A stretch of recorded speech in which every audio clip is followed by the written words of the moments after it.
प्रिय छात्रों, आज हम आप लोगों को हिंदी के माध्यम से कवि तुलसीदास जी के जीवन चरित्र से लेकर के उनके रामचरितमानस के अंतर्गत धनुष भंग नामक शीर्षक से हम आपको एक व्याख्या के बारे में बताने जा रहे हैं, सो आप लोग ध्यान दें। सबसे पहले तो जो धनुष भंग का आपका एक जो दोहा है, उस दोहे में कवि तुलसीदास जी ने लिखा है कि उदित उदय गिरिमंच पर, उदित उदय गिरिमंच पर रघुबर बाल पतंग, बिकसे संत सरोज सब हर्षे लोचन भृंग। तो कवि तुलसीदास जी ने बड़ा ही अच्छा प्रसंग यहाँ पर लिखा। कवि तुलसीदास जी का जन्म जो है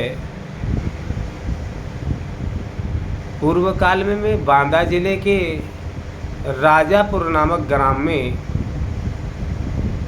इनका जन्म हुआ था, जो कि आज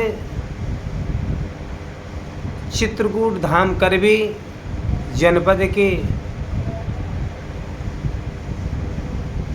तहसील राजापुर में इनका जन्म माना जाता है। कहते हैं कि इनके पिता का नाम आत्माराम दुबे था, माँ का नाम हुलसीबाई था। इनका जन्म अभुक्त मूल नक्षत्र में होने के कारण इनके माता पिता ने इन्हें त्याग दिया था।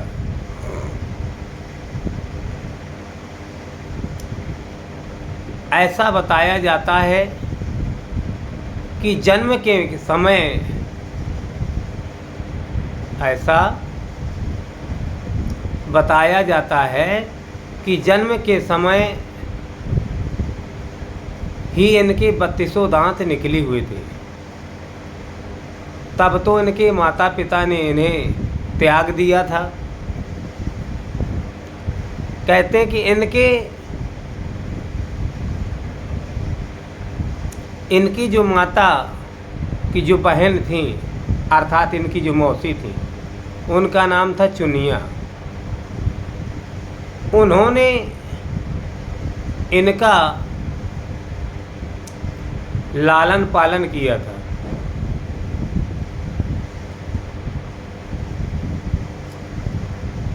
कुछ समय के बाद जब ये युवावस्था में प्रदान हुए और जब इनका दोष ये रहित हो गए, तब इनका विवाह दीनबंधु पाठक की पुत्री रत्नावली के साथ इनका विवाह हुआ था। ये अपनी पत्नी से बहुत अधिक प्रेम करते थे।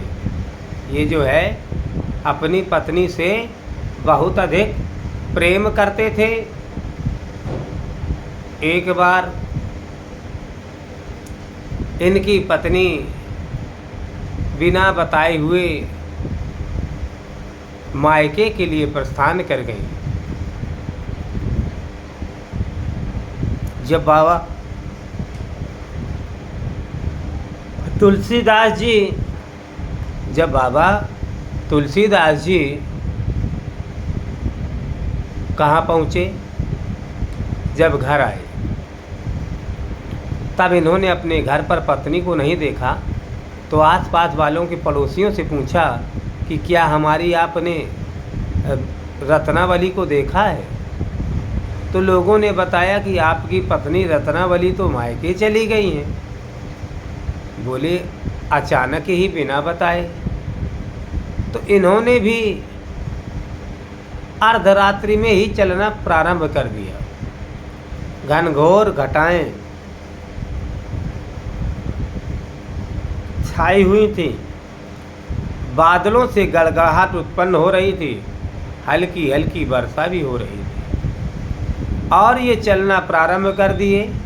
चलते चलते ये एक नदी के किनारे पहुँचे और इनको कुछ भी नहीं दिखाई दिया। थोड़ा सा रुके, मन में विचार किया कि अब नदी तो बड़ी जोरों की बाढ़ में है, कैसे पार किया जाए। तो वहाँ से उस नदी में बहता हुआ एक मुर्दा चला आ रहा था। मुर्दे को इन्होंने नाव समझ करके मुर्दे पर बैठ करके नदी पार करने लगे। वो हुआ क्या कि वो मुर्दा जाकर के एक पेड़ से टकरा गया। वो मुर्दा जो है एक जाकर के पेड़ से टकरा गया और ये पेड़ पे चढ़ कर के नदी के उस पार हो गए। कुछ समय और चले तो अपनी ससुराल पहुंच गए। जब ये अपनी ससुराल पहुंच गए तब इन्होंने जैसे ही अपने ससुराल के मकान के पास में पहुँचे तो इन्होंने सोचा कि अब तो रात बहुत हो गई है, कैसे दरवाज़ा खटखटाया जाए, लोग ना जाने क्या से क्या सोचने लगेंगे। तो इन्होंने देखा ऊपर की ओर और वहाँ पर एक सर्प लटक रहा था जंगले से। तो वो दरवाज़ा जंगले का जो खिड़की जो थी वो खुली हुई थी। तब मन में विचार किया कि हमारी रत्नावली भी बहुत होशियार हैं। वो जानती थी कि जो है तुलसी अवश्य मेरे पास आएगा, भले चाहे वो जितनी देर में आए। तो तब इन्होंने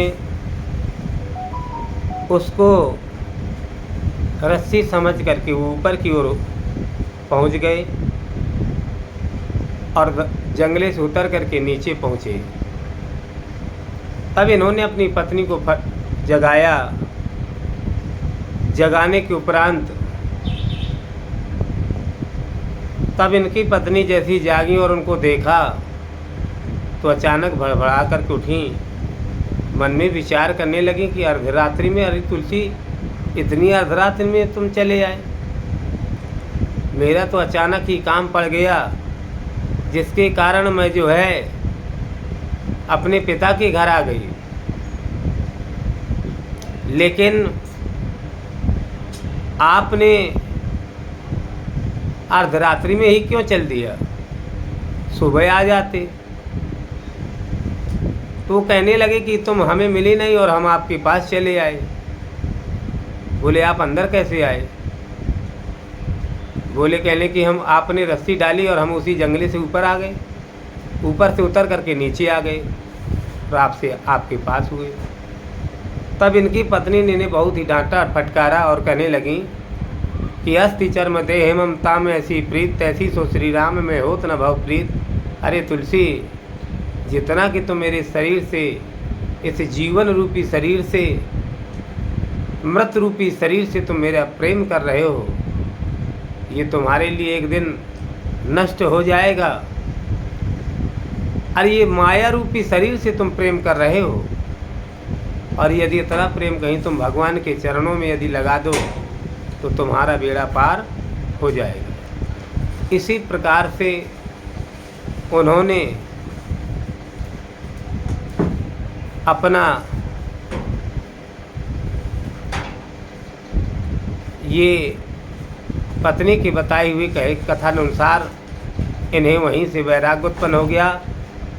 और जब ये वापस आए तो इन्होंने जंगले पर दोबारा जब देखा तो वो सर्प मर गया था, क्योंकि उन्होंने ये जो है जंगले से लटका हुआ था।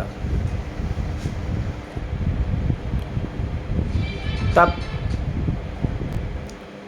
तब तुलसीदास जी को वहाँ से वैराग्य उत्पन्न हुआ और तुलसीदास जी सीधे अपने घर पहुँचे और घर से सीधे चित्रकूट के लिए प्रस्थान कर गए। तब तुलसीदास जी अस्सी घाट पर पहुँच करके प्रभु श्री राम के चरणों का गुणगान करने लगे और इनकी मृत्यु सन 1623 ईस्वी में अस्सी घाट पर हो गई। ऐसा बताया जाता है कि जब बाबा तुलसीदास ने धनुष भंग पर रामचरित्र के माध्यम से अपने शब्दों से उनका बखान किया, तब कहते हैं कि उदित उदयगिरि मंच पर रघुवर बाल पतंग, उदित उदयगिरि मंच पर रघुवर बाल पतंग, बिकसे संत सरोज सब हर्षे लोचन, नृपन कोयेरी आशा निश नासी, बचन नखत अबली न प्रकाशी, मानी महप कुमुद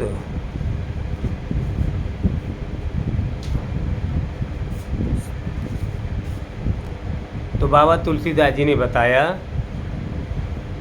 कि मानी महिप कुमुद सकुचाने, कपटी भूप उलूक लुकाने,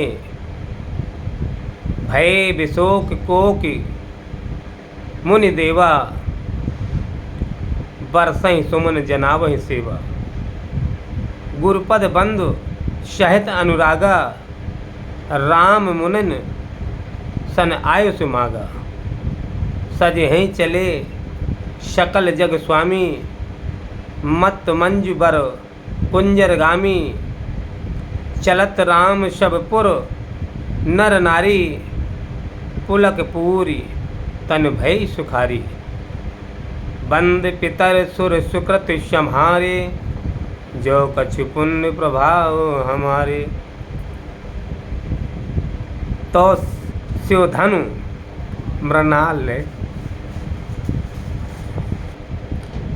इस तरीके से बाबा तुलसीदास ने बताया कि उदित माने उदय, उदयगिरि माने उदयाचल पर्वत, बाल पतंग माने होता बाल सूर्य या प्रातःकालीन सूरज, बिकसे माने होता खिल उठे, सरोज माने कमल, हर्षे माने प्रसन्न, लोचन माने नेत्र, भृंग माने भारी, और नृपन माने राजाओं, और नखत माने होता नक्षत्र, अबली माने होता समूह, महिप माने राजा, उलूक माने उल्लू, लुकाने माने छिप गए, कोक माने ककवा चकवा, और सुमन माने पुष्प, आयुष माने आज्ञा, मत माने मत वाले अर्थात हाथी, कुंजर हाथी के तहत हाथी, पुलक माने रोमांच, सुकृत माने श्रेष्ठ कार्य, और मृणाल माने कमल की डंडी, और नाई माने समान। नाई, नाई का तात्पर्य होता है समान से। बहुत अच्छा पद लिखा उन्होंने कि उदित उदयगिरि मंच पर। अभी हम बोल रहे थे तो कुछ बालक आ गए और वो हंसने लगे तो हमें भी हंसी आ गई। तो रामचरितमानस में बाबा तुलसीदास जी की प्रसंग की तो बात ही निराली है कि अच्छे अच्छे लोग रोने लगते हैं और अच्छे लोग हंसने लगते हैं। तो कहा गया है कि उदित उदयगिरि मंच पर रघुवर बाल पतंग, बिकसे संत सरोज सब हर्षे लोचन भृंग, नृपन केरी आसान सिनासी, बचन नखत अबली न प्रकाशी, मानी महप कुमुद सकुचाने, कपटी भूप उलूक लुकाने, भय विशोक कोक मुनि देवा, बरसई सुमन जनावहि सेवा, गुरु पद बंद सहत अनुराग, राम मुनि ने सन आय सुमांगा। कि सजे हैं कि सहज ही चले सकल जग स्वामी, मत मंजुबर कुंजर गामी। चलत राम सब पुर नर नारी, पुलकपुर तन भय सुखारी। बंधु पितर सुर श्रुकत संहारे, जो कछु पुण्य प्रभाव हमारे। तो शिव धनु मृणाल की नाई, तो रहु राम गणेश गुसाई। बाबा राम तुलसीदास जी ने रामचरितमानस में हिंदी साहित्य के महान कवि भक्त कवि तुलसीदास श्रेष्ठ रचना है। उसी के बालकांड से ये संकलित धनुष भंग शीर्षक से यह पद्यांश लिया गया है। यहाँ पर सीता स्वयंवर के समय गुरु विश्वामित्र की आज्ञा से राम ने धनुष यज्ञ की मंच पर जाने हेतु खड़े होने का वर्णन किया है और कहते हैं कि मंच रूपी उदयाचल पर्वत पर, जो मंच रूपी उदयाचल पर्वत पर रघुनाथ श्री राम रूपी बाल सूर्य उदय हो गए। ऐसा लग रहा था जैसे वहाँ पर जिस समय राम खड़े हुए तो मानो ऐसा लग रहा था जैसे सूर्य जो है पृथ्वी पर आकर के खिल गया है।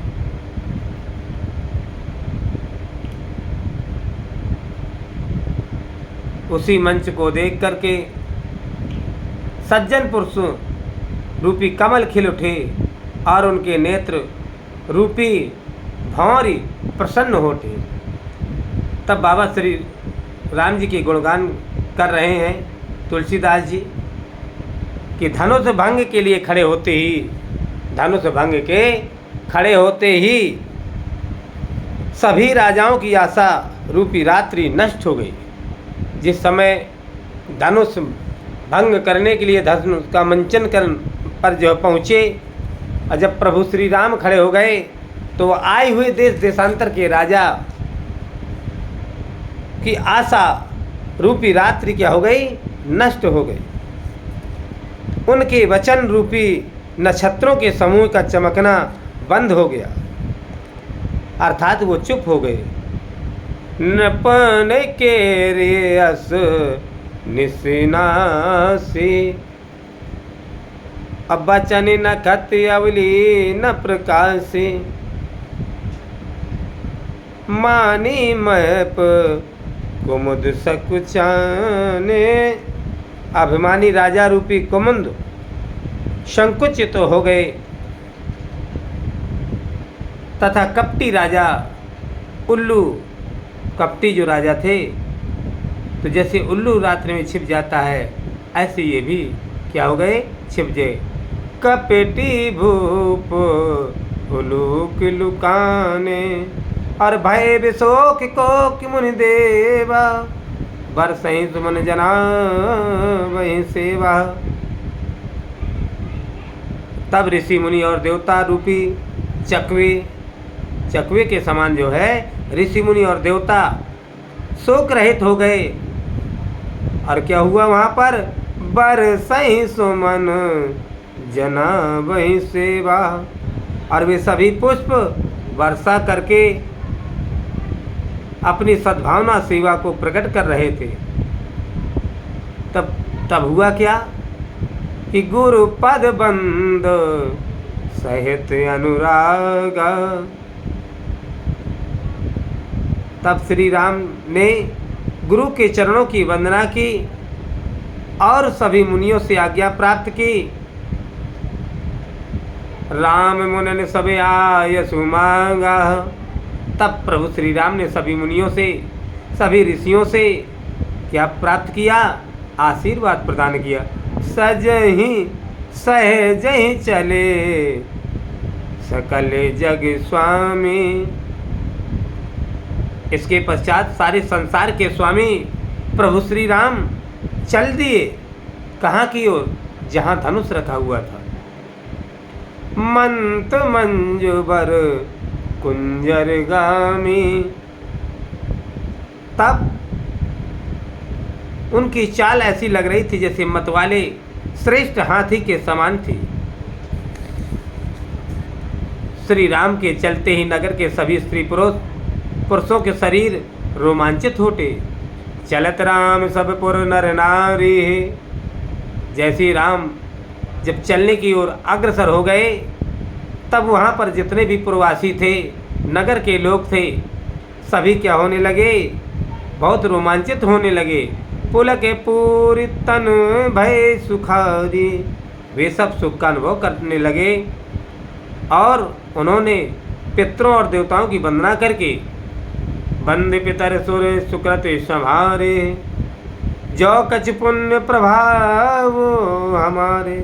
और देवताओं की वंदना करके अपने श्रेष्ठ कार्यों का स्मरण किया और कामना की कि यदि हमारे पुण्य कर्मों का कुछ भी प्रभाव हो तो शिव धनु में नाल किनाई, तो रहु राम गणेश गोसाई।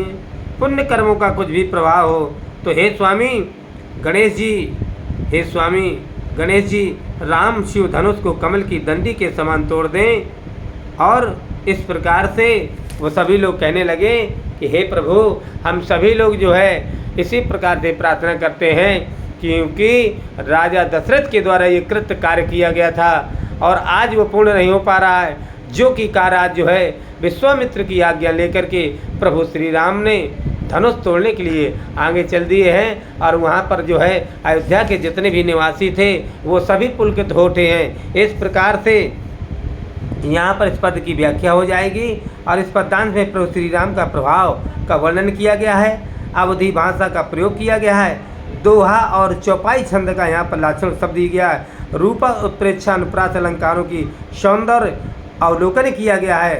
इस प्रकार से यहाँ पर जो है बताया गया और हम कल आप लोगों को इसी वीडियो के माध्यम से धनुष भंग में कल हम आप लोगों को बताएंगे दूसरा दोहा कि राम है प्रेम समेत लखी, शकन समीप बुलाए, सीता मातु स्नेह बस बचन कहें बिलखाए।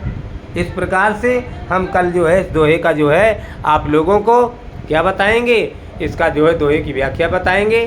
धन्यवाद। श्री राधे राधे। आप लोग सभी लोग ध्यान देते रहें, हमारे चैनल को सब्सक्राइब करते रहें और हमारे वीडियो को लाइक करें, शेयर करें। धन्यवाद।